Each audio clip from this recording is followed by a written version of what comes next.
घर ऐसे देखे हैं, पिता चाहे कितना भी गरीब हो, अगर लड़के वाले 10 लाख या 20 लाख रुपए मांग लें तो बाप अपने खुद के शरीर को गिरवी रखने की ताकत रखता है बेटियों के लिए। बाप खुद के शरीर को गिरवी रखने की ताकत रखता है। और जयमाला जब पड़ती है, बेटियां सज धज के जाती हैं, लेकिन कई पिता ऐसे होते हैं जो खुद के कपड़े बदलना भूल जाते हैं। बेटी की शादी में बाप खुद के कपड़े बदलना ही भूल जाता है। और जब बिटिया शादी के योग्य होती है दादा, बाप जब लड़का देख के आता है तो उसी दिन बाप का चेहरा उतर जाता। बेटी बोलती पापा क्या हुआ, कुछ ज्यादा मांग लिया क्या? तो बाप बोलता नहीं लाडो, ज्यादा नहीं मांगा। वो क्या है ना, मैं सोच रहा हूं कि आज से चौथे महीने में तू पराई घर की हो जाएगी। यहाँ इतने पिता बैठे, आप सब जानते, बेटियों को विदा किया होगा। दादा 1 महीने पहले से बाप अपनी बेटी के लिए पैसा इकट्ठा करेगा, भागेगा, दौड़ेगा, ये काम वो काम, और जैसे ही बिटिया विदा हुई सबसे पहले बाप कोने में गिर पड़ता है। लक्ष्मी गई वो तो गई, लेकिन मेरे हाथों पैरों को तोड़ के चली गई। बिटिया की विदाई जब होती है तो सबसे ज्यादा बाप और भाई रोते हैं। माँ इतना नहीं रो पाती, क्योंकि अगर माँ की भी हालत उस टाइम बिगड़ गई तो समझ लेना बाप और भाई को समझाने वाला कोई नहीं है। पिता अपनी बेटी की आंखों में आंसू शादी से पहले देख ले भले ही, लेकिन शादी के बाद जीवन में नहीं देख सकता।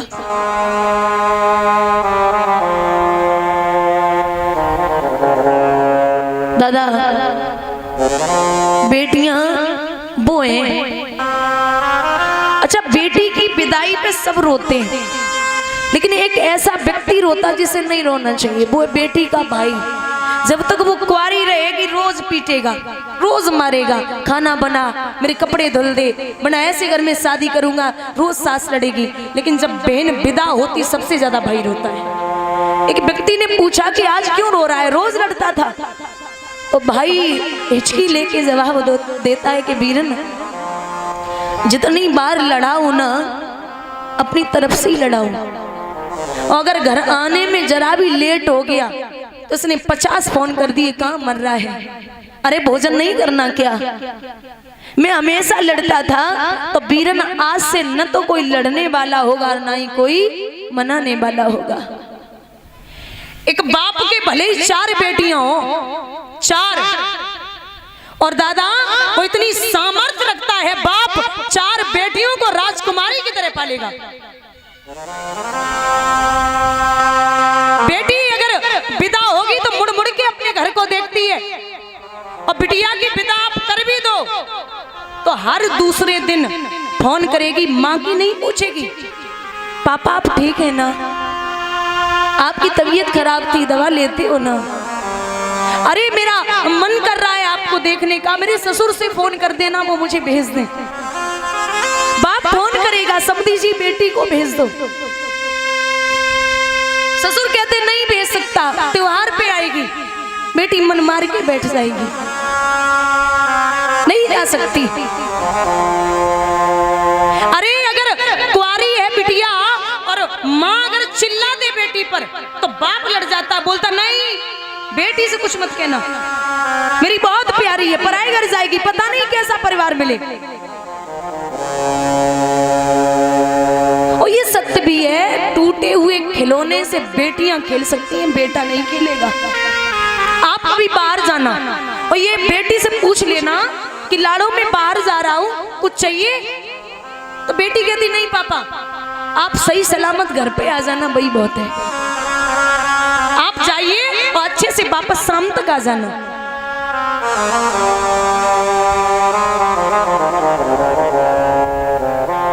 एक गरीब की बिटिया जब विदा होती है, दादा लोग सोचते हैं कि गरीब की अगर मार लो पीट लो तो कुछ नहीं बिगड़ता, थप्पड़ चाहे अमीर में लगे चाहे गरीब में लगे, दर्द बराबर होता है। एक पिता ने अपनी बेटी को विदा किया, गरीब बाप, तो कई दिन हो गए जब पिता लेने नहीं पहुंचा तो बेटी अपने पापा को एक पत्र लिखती है और कहती पापा बहुत दिन हो गए आप लेने नहीं आए। पापा अपने खून से लिखिए चिट्ठिया, बबुला अपने खून से लिखिए चिट्ठिया, ओ पापा मायके को तरह से तुम्हारी चिट्ठिया, पापा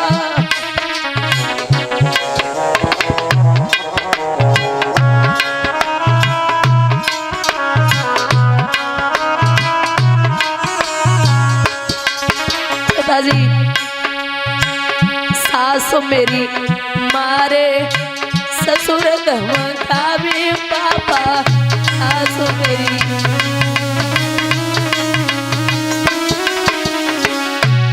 पापा ननद दिखावे तेल की कटिया, बबुला ननद दिखावे तेल की कटिया, ओ बबुला मायके को तरह से तुम्हारी गुड़िया।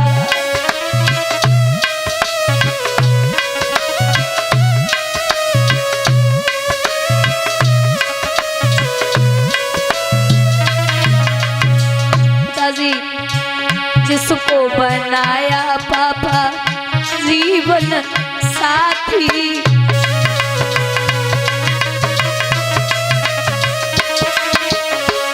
कोई कहता है लगा ले तू फांसी,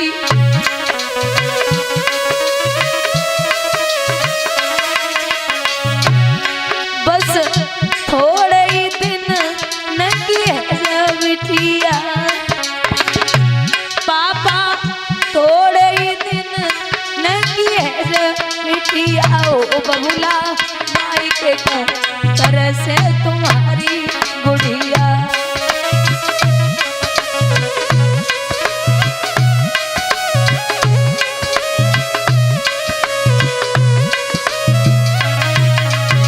और ए पिताजी मायके में पापा तुमने कब कब डांटी,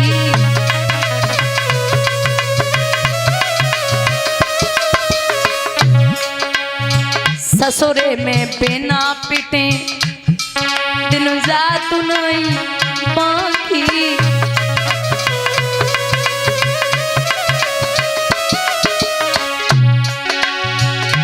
पापा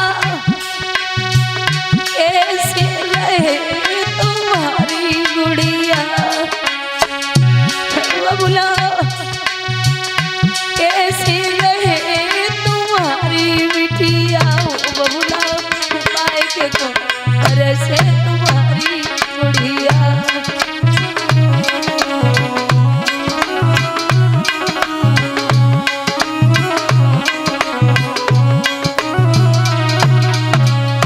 पिताजी आपने जब विदा किया था तो आपने मुझसे कहा था बहुत जल्दी लेने आऊंगा,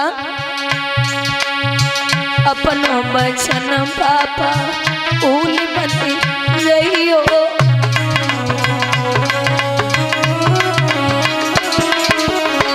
जल्दी से जल्दी लिवाई ले जइयो,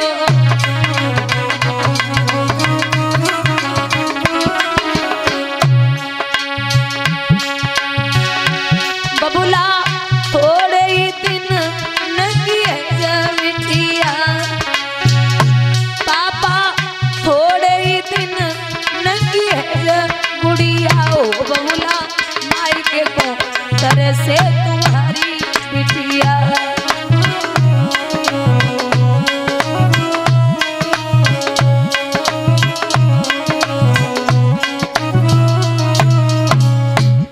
विदा कर रहे राजा जनक, बहुत रोए। राजा दशरथ के चरणों को पकड़ के बोले, महाराज हमारी बिटिया को जैसे लेके जा रहे हो उसी तरीके से रखना। राजा दशरथ बोले, आप बावरे हैं क्या? अरे हमारा राम बहुत बोला है, कभी आपकी बेटी को कष्ट नहीं होगा, हमारे यहाँ बेटी बन के रहेगी। विदा किया। महाराज जब विदा करा के लाए, बड़ी खुशी है आंगन में, चारों पुत्रों की बधू आई हैं। समय बीता, समय बीत रहा है तो एक दिन की बात है, राजा दशरथ ने विदा करा के लाए, समय हो गया। एक दिन राजा दशरथ ने दर्पण में अपना मुख देखा तो विचार किया कि हम पे बुढ़ापा है, अब अपने बड़े बेटे को राजगद्दी दे दें। देवतागण सोचने लगे कि राम का राज तिलक हो गया तो राक्षसों को कौन मारेगा, इसलिए जाकर के मंथरा की बुद्धि को फेरा। मंथरा ने जाकर के केकई की बुद्धि को फेरा तो केकई कोप भवन में लेट गई। यहाँ इतने लोग बैठे हैं, दादा ध्यान से सुनना। आप सब ये जानते हैं कि जो वनवास हुआ वो केकई की वजह से हुआ है, आप सब यही जानते हैं कि इसका मुख्य कारण जो है वो केकई है। गलत। महाराज केकई निंदनीय नहीं वंदनीय है। केकई निंदनीय नहीं हो सकती, वंदनीय है, क्योंकि केकई से ज्यादा राम को कोई दुनिया में प्यार करने वाला है ही नहीं। ये जो केकई है, जिस दिन से राम पैदा हुए उस दिन से और राम की शादी तक, राम की जब तक शादी नहीं हुई तब तक राम केकई मैया के साथ ही सोते थे, इतना लाड था। आपको बता दे, ये जो केकई है, जब भगवान 2.5 वर्ष के रहे होंगे, 2.5 वर्ष के, तो कौशल्या ने केकई से कही है कि तू बड़ा प्रेम करती मेरे लाला को, वो तो तेरा ही है। राम आज हमाओ बड़ो दिल कर रहा हो कि तू आज हमें लिटावे के लिए दे दे, और राम को हम लिटावेंगे। अब जिसका बेटा है वही मांग रहा है तो मना कैसे कर दे, ले जा। कौशल्या जब राम को लेके आई, संतो याद रखना, रात्रि के 10, 11, 12, 1 बज गया, राम जी को नींद नहीं आई। कौशल्या ने पूछा, राम? हाँ मैया। भूख लगी है? नहीं। दूध पीना है? नहीं। कहानी सुनाऊं? नहीं माँ। फिर सो क्यों नहीं रहे हो? कुछ नहीं माँ, आज आएगी तो सो जाऊंगा। समझ गई कौशल्या कि केकई रोज आंचल से छुपा के सुलाती है, ये आज यहाँ नहीं सोएगा। रात्रि के 2:30 बज गए। बुजुर्गों याद रखना, केकई रात्रि के 2:30 बजे कमरे के खम्मे को पकड़ के पड़ी है मुंह के बल। आवाज लगाई, अरे केकई, ये तेरा राम नहीं सो रहा, इसे अपने आंचल से ही सुला ले।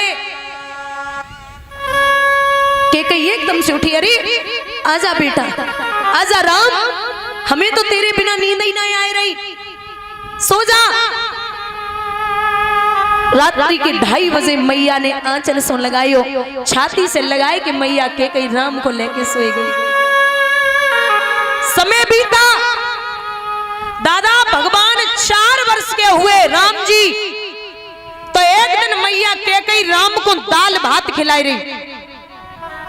जब दाल भात खिला रही थी तो 2-4 चक्कर लगाए कि भगवान एक और खाए रहे। अचानक 2 मिनट के लिए भगवान गायब हुए और पीछे से मैया केकई की आंखें बंद की और जवाब दियो, माँ बता मैं कौन हूं? बंद करके पूछ रहे मैया मैं कौन हूं। अब जो माँ होती है ना वो अपने बच्चे के स्पर्श से बता सकती है कि मेरा बेटा है या नहीं है। तो मैया समझ तो गई कि ये राम है, लेकिन बातें बनाए कि मुस्कुराए कि बोली कि हे भरत, हमने तुम्हें पहचान लिया कि तुम भरत हो। राम चक्कर लगाए के सामने आए, बोले मैया तू हार गई, अरे मैं तो तेरा बेटा हूं राम। कोई बात नहीं, अपने बच्चे के सामने आ रही हूं, कोई पराया थोड़ी है। पूछा कि ये बताइए माँ मैं कुछ सवाल कर सकता हूं? बोले करो। बोले ये बता तू हमें कितना प्रेम करती है। ध्यान देना, राम पूछ रहे मैया कैकेयी से कि तू मुझे कितना प्रेम करती है। तो कैकेयी बोली कोई पूछने वाली बात है, राम मैं तुझसे इतना प्रेम करती हूँ तू हमसे जो चाहे मांग सकता है। जवाब दो राम ने, मैया अगर हमने मांगो तूने ना दो तो। कैकेयी बोली लाला अगर तू जान भी मांगे तो वो भी दे दूं। तू कैसी बात करता है, तू मुझे सबसे प्रिय है। ठीक है। राम बोले देख लेना मैया, कुछ ऐसा न मांग लूं जो जीवन में आने वाले समय में कोई भी माँ अपनी बेटी का नाम कैकेयी न रखे। कुछ ऐसा न मांग लूं जो तू इतनी बुरी बन जाए, आने वाले समय में कोई भी माँ अपनी बेटी का नाम कैकेयी न रखे। अरे ना रखे तो ना रखे, तू मांग ले। बोले और सुन, कुछ ऐसा न मांग लूं जो तेरा बेटा भरत तुझे कभी मां न कहे। कैकेयी आंखों में आंसू लेके बोली बच्चा जब त्रिलोकी नाथ मुझे मां कह रहा है तो भरत अगर मां नहीं कहेगा तो फर्क नहीं पड़ता। जब मेरा राम हमें रोज मां बोलता है तो अगर भरत मां न बोले तो क्या फर्क पड़ता। मान लिया। राम बोले और सोच ले मां, कुछ ऐसा न मांग लूं जो आने वाले समय में तू विधवा हो जाए। जब मैं मांगू और तू अपने पति को बताए तो तू विधवा हो जाए। कैकेयी बोली राम अगर तेरे लिए 100 जन्मों तक विधवापन जीना पड़े तो मैं जी लूं, इतना प्रेम है। इसीलिए कहते कैकेयी कभी निंदनीय नहीं हो सकती, वंदनीय है। इतना प्रेम कौन कर सकता है। बोले मांगू, हाँ मांग ले। फिर सोच ले, सोच लिया।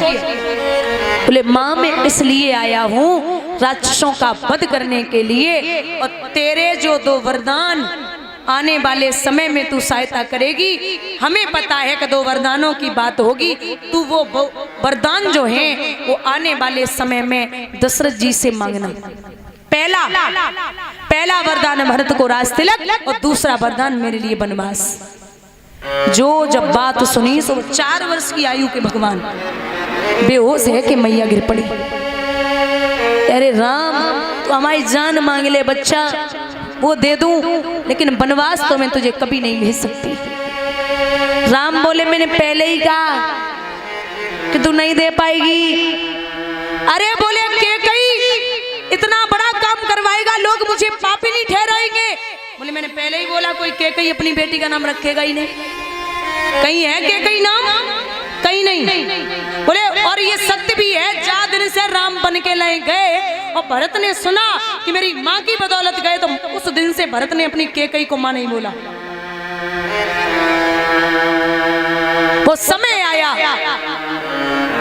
कैकेयी मैया जमीन पे पड़ी।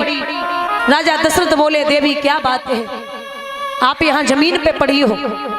बोले मेरे जो 2 वरदान हैं वो आप मुझे दे दो। अरे 2 नहीं 4 मांग लो, 6 मांग लो, नहीं 2 चाहिए, मांगो। बोले महाराज ऐसे नहीं। फिर जवाब दो है शिकनी चुपड़ी बातें कह कर मुझे अबला को ना बहकाओ, सच्चे हो तो रघुवंशी सौगंध राम की खा जाओ।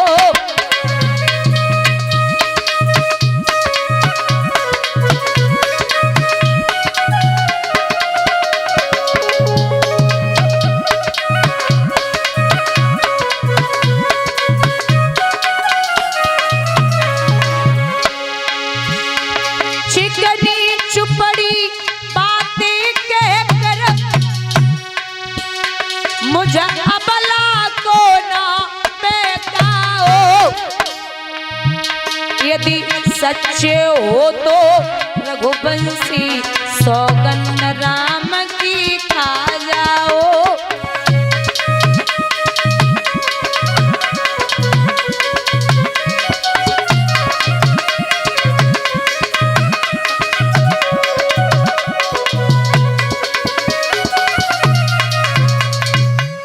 राम की सौगंध खा जाइए।